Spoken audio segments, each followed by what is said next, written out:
اور इसीलिए tragic comedy दरअसल उस फ्रिजैलिटी का एतराफ है, उस नजाकत का एतराफ है, एक्नॉलेजमेंट है उस कमजोरी और नापायदारी का जो वॉलन के मतलब में फ्यूजिटिव डेमोक्रेसी यानी भागती हुई आरजी जमहूरियत में मौजूद होती है। जमहूरियत अक्सर देर तक कायम नहीं रह पाती क्योंकि ताकतवर तबकात, ओलिगार्क्स, प्लूटोक्रेट्स हमेशा मौजूद होते हैं। हर नस्ल, हर सकाफत, हर मुआशरती निजाम में मिल जाते हैं।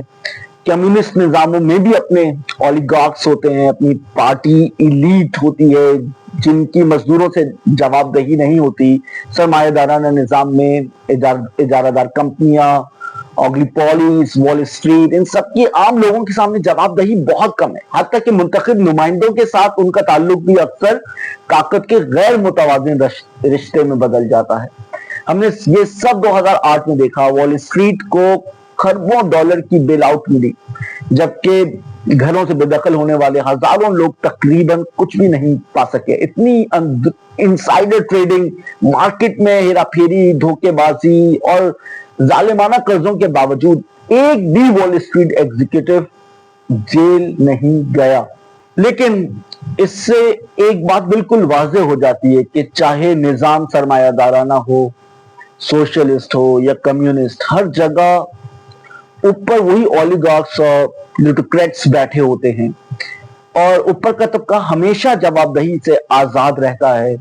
इसीलिए कोई भी असल जमहूरियत उस वक्त तक संजीदा नहीं हो सकती जब तक कि वो निजी और सरकारी दोनों सतहों पर ताकत के इर्तिकाज, उसकी कंसंट्रेशन पर नजर न रखे।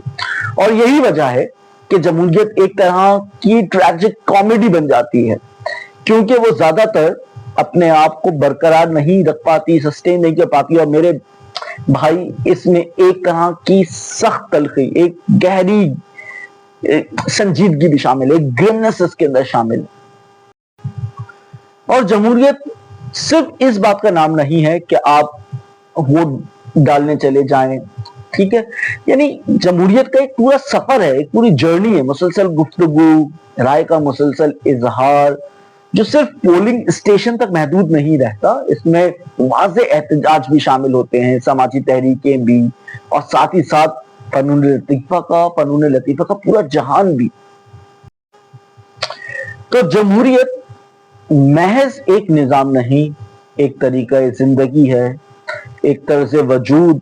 इसकी अपनी एक रूह होती है, अपनी हसासियत होती है, अपने जज्बात जो उसके इदारों को इन्फॉर्म करते हैं, उसके इदारों को मानी देते हैं। और जब जमहूरी इदारे इस जमहूरी रूह से खाली हो जाएं तो फिर वो आसानी से मैनिपुलेट हो जाती है। उन्हें ताकतवर तबके, ओलिगार्क्स अपने मफादात के तहत मोड़ लेते हैं, चाहे वो इसे जमहूरियत कहते रहें, लेकिन हकीकत में वो जमहूरी अमल से बहुत दूर होती है। कुछ सकाफती मैदानों में यानी कल्चरल एरिना में आपको सिंबॉलिक अलामती जमहूरी अमल देखने को मिलता है, जहां लोग अपनी आवाजों को बुलंद करते हैं, रेज देयर वॉइसेस, दूसरों की आवाजें सुनते हैं, कबूल करते हैं, और इस तरह के सिविलाइज्ड और एंटागोनिस्टिक कोऑपरेशन और यानी एक महज़ब तहजीब मुतज़ाद तख्लीकी अमल में मशगूल होते हैं, जिन्हें हम जमहूरियत के साथ जोड़कर देखते हैं। हमें ये बात बहुत साफ और दुरुस्त अंदाज में वाज़ेह रखनी होगी कि ताकत का इर्तिकाज़, कॉन्सेंट्रेशन ऑफ पावर जमहूरियत में एक तरह से पैराडॉक्सिकल नजर आता है, यानी मुतज़ाद नजर आता है। अगर सबको वोट देना दिया जाए तो फिर ये कैसे मुमकिन है कि वही खानदान बार बार सदर के ओहदे या दीगर आला मनासिब पर मुंतखब होते रहें। लेकिन अमली तौर पर हम इसके बारे में क्या कर सकते हैं, ये देखना जरूरी है कि शहरियों की बुनियादी जिम्मेदारी क्या है, और साथ ये भी कि हम निजाम को ऊपर से कैसे तरतीब दें, टॉप डाउन, ताकि जमहूरी उसूल हकीकत में नजर आए, सिर्फ नजरियात में नहीं बल्कि अमली जमहूरियत में भी।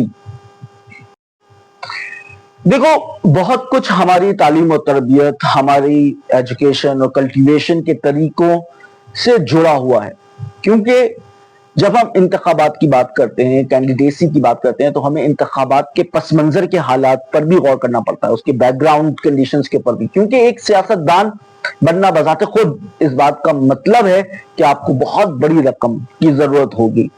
तो ये पैसा कहां से आएगा? और बड़े कारोबारी इदारे इस पैसे के बदले आपसे क्या तवक्कुआत रखेंगे? यही वजह है कि मेरे अजीज भाई बर्नी सैंडर इतने अहम और नादिर सियासतदान थे, खास तौर पर सदारती उम्मीदवार की सतह पर यह कहने के लिए कि मैं वॉल स्ट्रीट के कॉर्पोरेट इलीट्स या ताकतवर तबके से एक भी सेंट नहीं लूंगा, सब कुछ आम लोगों से आएगा। ये वाकई अनप्रेसिडेंटेड था, बेमिसाल था, क्योंकि आप जितना पीछे भी अमेरिकी सियासत को देखें, ये हमेशा बड़े पैसे से गहराई में मुतासिर रही है, इसमें कोई शक नहीं। और अगर बड़ा पैसा सियासतदान बनने के लिए एक लाजमी रास्ता है, तो इसका मतलब यह है कि आप पहले ही एक बड़ी तादाद में लोगों को एक्सक्लूड कर देते हैं, खारिज कर देते हैं, सिर्फ इसलिए नहीं कि वो माली तौर पर कमजोर हैं, बल्कि इसलिए भी कि उनकी पॉलिटिक्स, उनकी सियासी सोच मुख्तलिफ है। और अगर किसी के पास वॉल स्ट्रीट पर क्रिटिक है, तनकीद है, तो जैसे बर्नी सैंडर के पास थी, तो वो इनसे एक भी सेंट नहीं लेगा। ऐसे किसी शख्स के लिए कामयाबी का मौका पहले ही बहुत स्लिम है, बहुत कम होता है।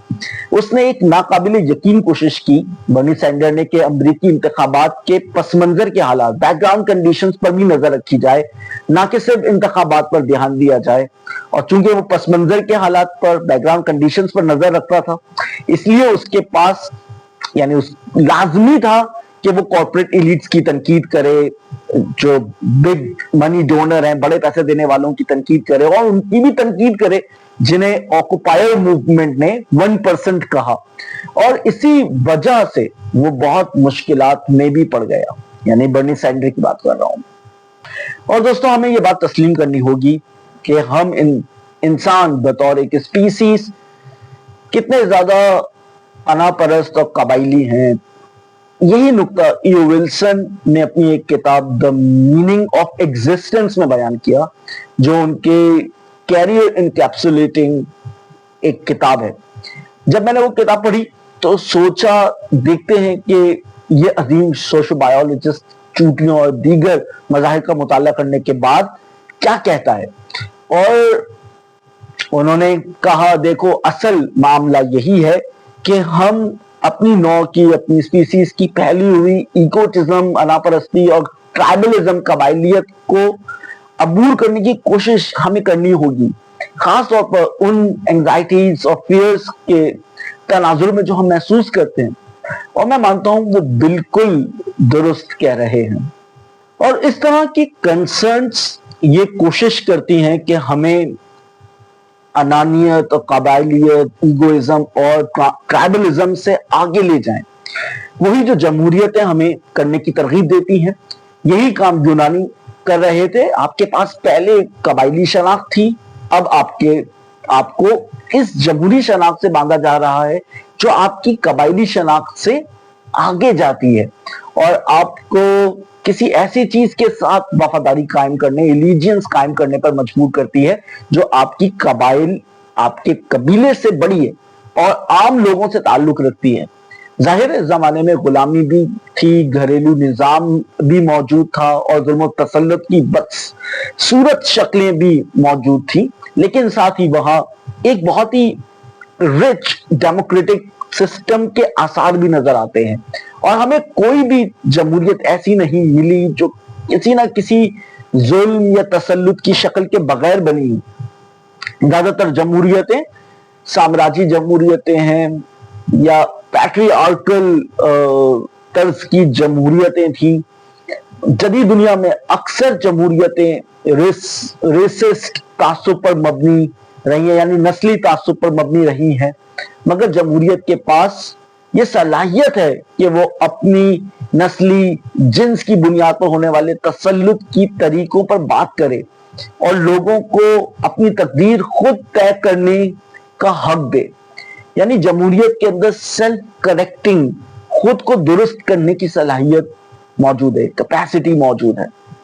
मैं काफी हद तक इस बात से قائل ہوں کہ جب آپ پوری طرح اس چیز کو آزاد کر دیتے ہیں، انلیش کر دیتے ہیں، جسے میں سوکریٹک انرجی، سقراطی توانائی کہتا ہوں، یعنی وہ ریلنٹلیس کوسچننگ، وہ عظیم بے اطمینانی، وہ نوبل ڈسکنٹینٹ جو سقراط اور جسے میں ہیبریو پروفٹس کا جذبہ کہتا ہوں، یا جو میں تنقیدی بے اطمینانی، ایک کریٹیکل ڈسکنٹینٹ کہتا ہوں، یہ سب مل کر ایک تنقیدی شعور پیدا کرتے ہیں، ایک کریٹیکل کانشیسنس پیدا کرتے ہیں جو دنیا کا سنجیدہ اور ایک کینڈیڈ ایگزامینیشن کرتا ہے۔